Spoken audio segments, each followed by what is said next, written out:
So today I am reviewing the Kenwood KMix X5 2G stand mixer with 5 litre bowl in cream. So everything's packaged really well inside and is all packed in polystyrene. In the top layer was the welcome pack, which came with information about other Kenwood products and how to register your mixer. And then there is an instruction booklet for the mixer itself and a separate instruction booklet for the cream and beater, which came as a special offer in my pack.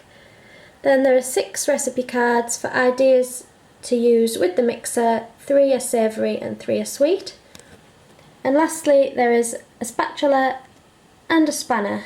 I don't quite know what the spanner's for yet though. So the next level is all the beaters and mixers. First of all we have this dough hook, which is used for any yeast mixtures. Then we have this K-beater, which is used for mixing cakes, biscuits, pastry, icing, fillings, eclairs and mashed potato. Next is this whisk, which is a really decent size, and this can be used for eggs, cream, batters, fatless sponges, meringues, mousses and soufflés. So basically anything that's not too heavy. And that's where this comes in, which is the cream and beater. This has a flexible head that can deal with sort of tougher mixtures like fat and sugar, but again, nothing too heavy or hard. That'd be where you'd use the first 2. And then lastly, before we reach the mixer itself, we have this splash guard, which is clear plastic with a little lid. So everything was packaged really well and wrapped up to keep everything safe and secure. And now it's all out of the box. This is what it looks like. We've got the mixer itself and the big glass bowl that fits with it.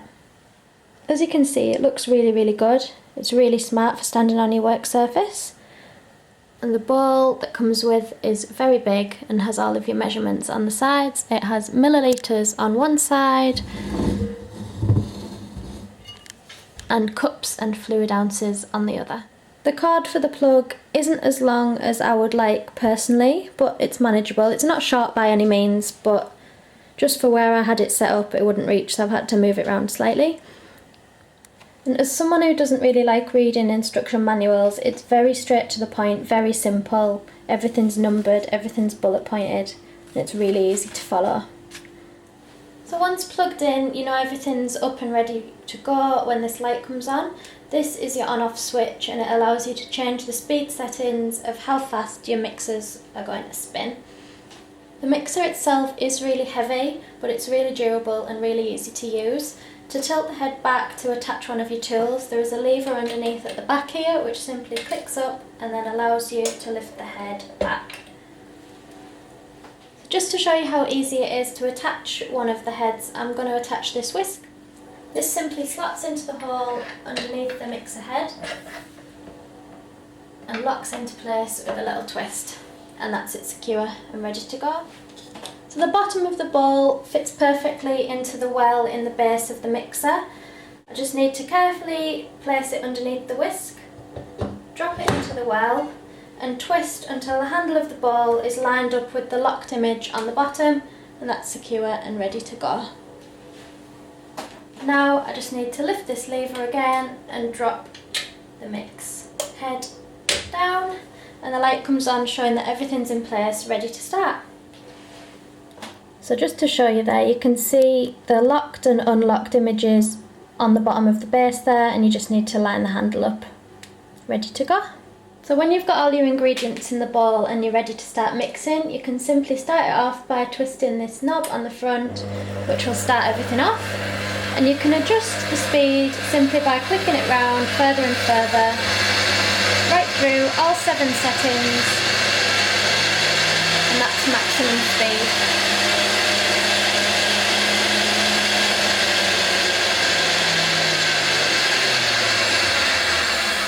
As you can hear, it is quite loud, but I suppose that's what you're going to get with any mixer. It's not really a problem. There's also the option for folding, which you turn the dial anti-clockwise and that will fold when you're doing your creaming or anything like that. So next I'm going to show you how to apply the splash guard, which is just as easy to attach as all of the other items. This simply, when the head is tilted back, slips onto the head of the machine, like so, and locks into place. As you can see, it isn't as secure as everything else with the machine is. It's quite wobbly, there's quite a lot of movement there. But I've checked and checked, and that is how it goes. So that's it attached there. So I'm going to pop on the K-beater just to show you that this is as easy to apply as the other head. Again, pop it under there, push up, and lock into place. And then again with the ball, just slips underneath, drops into place, and twists, and then we can lower the head again with the splash guard attached. So this is the splash guard on the mixer. As you can maybe see, it's not quite aligned perfectly. I mean, there's no gap there, but it definitely fits a lot further on this side of the ball than this side, which shouldn't really be a problem, you would hope. And then here is the lid to lift up so you can pop your mixture inside nice and easily.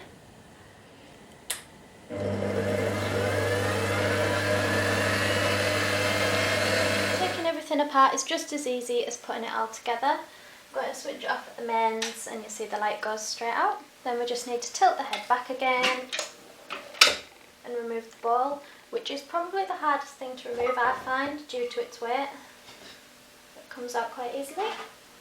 And just twist the beater and it pulls down.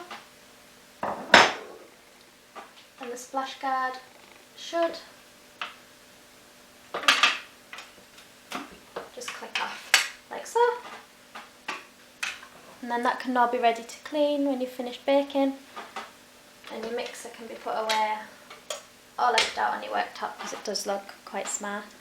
All in all, I'm really impressed with the mixer. I think it's great, it was packaged well, everything's really easy to do, it's very easy to use, it feels very solid. The instructions are really easy to follow and everything's of good quality.